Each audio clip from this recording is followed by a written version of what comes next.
The house has always been a mausoleum of unspoken grief, a quiet testament to the gaping void Amelia left behind.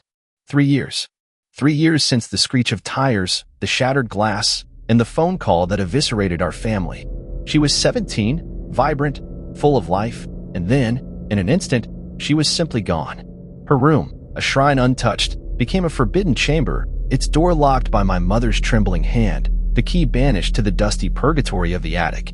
We, the living, retreated, my parents to the ground floor, me to the basement, leaving the second story to a perpetual twilight, a silent testament to our collective avoidance. We pretended it didn't exist, a coping mechanism that felt, for a long time, like a betrayal. I used to think we were afraid of facing her absence.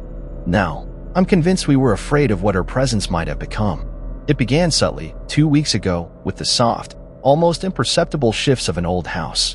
I arrived home late, the rain lashing against the windows, a typical dreary Multan night. As I shed my sodden coat and headed for the basement, a faint creak echoed from the floorboards above. I froze, every nerve alert. Another creak, heavier this time, like a settling weight. I stood, staring into the darkness of the staircase, my heart a frantic drum against my ribs. I dismissed it, as one does, to the natural sounds of an aging structure. Houses settle, with groans. It's a familiar refrain, but it didn't stop.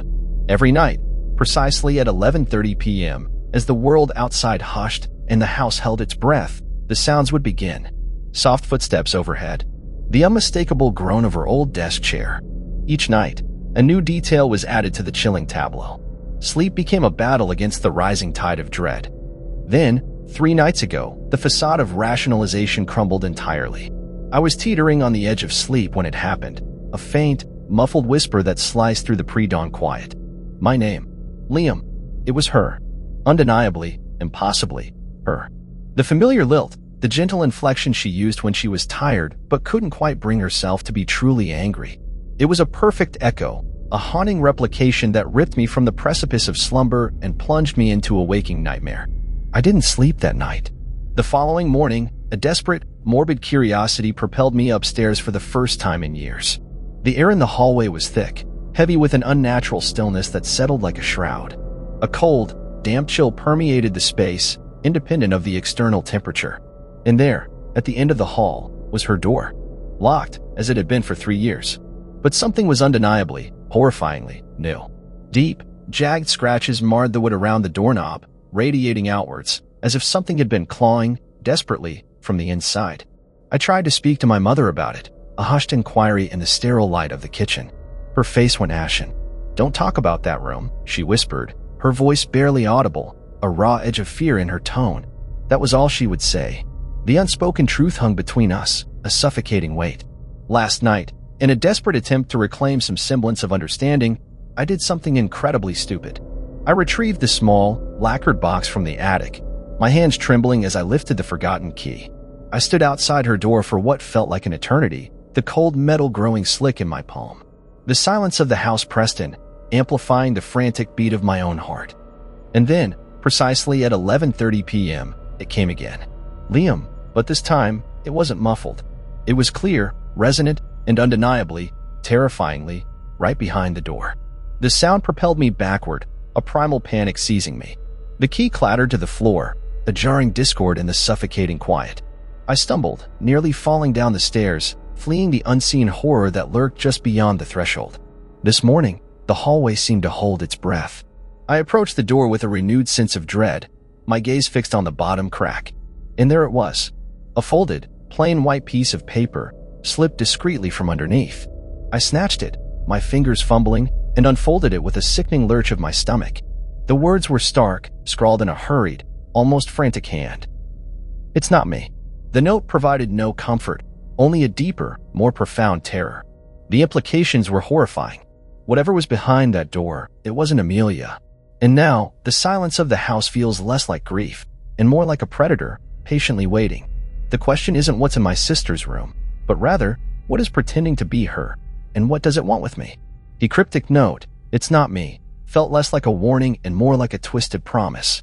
The horror amplified, twisting into something far more insidious than the grief that had haunted our home for 3 years. If it wasn't Amelia, then what malevolent entity had taken root in her untouched room? mimicking her voice, clawing at her door from the inside? Sleep became an impossibility, a luxury I couldn't afford. Every shadow seemed to writhe, every creak of the old house a whisper of its presence. The knowledge that something else resided beyond that locked door was a cold, constant pressure on my chest. The following morning, exhaustion was a physical weight, pressing down on me. I tried to maintain a semblance of normalcy, but every shared glance with my parents felt strained, laden with unspoken fear. They, too, had heard the sounds, the whispers of their dead daughter's name. Their pallor, the way their eyes darted towards the staircase, betrayed their own silent terror. They had locked the door and exiled the memory, but the house, it seemed, refused to forget. Or rather, something within it refused to let us forget. I couldn't shake the image of the scratches on the door, so deep, so desperate. They weren't just random marks. They were the terrified attempts of something trapped, or perhaps something trying to get out. The note, "It's not me," was a plea, an urgent warning from whatever was truly behind that door. But if it wasn't Amelia speaking, then what was it? The answers began to reveal themselves in new, horrifying ways. The nightly disturbances grew bolder. The footsteps became heavier, more deliberate. The rolling chair, once a faint sound, now scraped loudly across the floorboards. Sometimes, I heard a dull thud, as if something heavy had fallen. And the voice, it grew clearer, more resonant. No longer a muffled whisper, but a breathy, insistent plea. "Liam, help me." It was still Amelia's voice, but it had an unnatural resonance, a subtle distortion, like a recording played on a dying battery. It was her voice, yet it wasn't. One afternoon, a chilling discovery. As I passed the foot of the stairs, a faint, sweet smell wafted down. It was the scent of lilacs, Amelia's favorite flower, a scent that had been absent from our home for 3 years. It hung in the air, cloying and heavy, a phantom perfume. I looked up, drawn by an invisible thread, and saw it. A faint, almost transparent shimmer at the top of the stairs, like heat rising from pavement, but cold, so incredibly cold. It was gone in an instant, but the scent lingered, a nauseating reminder. The final turning point came 2 nights ago. The house was asleep, safe for me. The clock ticked past 11:30 p.m. This time, the voice was a ragged whisper, close, agonizingly close to my ear, though I was in the basement. "Liam, open the door, please." It sounded less like a question, and more like a command, tinged with a desperation that sent shivers down my spine. I didn't panic this time. Instead, a grim resolve settled over me. I had to know. I had to confront whatever unspeakable thing had taken root in her room. I retrieved the key from the attic, its cold metal a grounding presence in my trembling hand. The ascent to the second floor felt like a journey into the maw of a beast. The air grew heavier with each step, the scent of lilacs now overpowering, sickly sweet. The shimmer was clearer this time, a wavering, translucent curtain at the top of the stairs, through which I could just make out the dark shape of Amelia's door.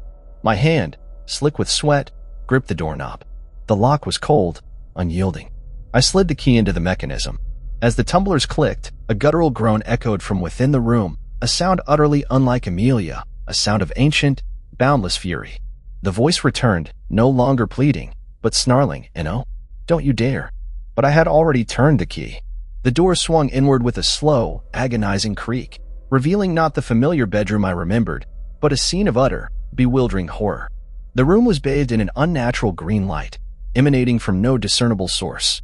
The air was thick, suffocating, filled with the overwhelming scent of decay, overlaid with the cloying lilacs. Amelia's bed was still there, untouched, but the covers were strangely rumpled, as if someone had just risen from it. Her desk chair was overturned. The walls, once adorned with posters and photographs, were now covered in crude, scrawled symbols and desperate messages, scratched into the plaster, as if by fingernails. "Leave," one read, over and over again. "It's not her." And in the very center of the room, standing silently by her dresser, was a figure. It was tall, impossibly thin, its form indistinct in the sickly green light. It mimicked the outline of a young woman, but there was something fundamentally wrong with it. Its limbs seemed too long, its movements too fluid, too unnatural. It wasn't Amelia. It was something that had worn her skin, inhabited her space, and was now shedding the illusion. Its head slowly, unnervingly, tilted towards me.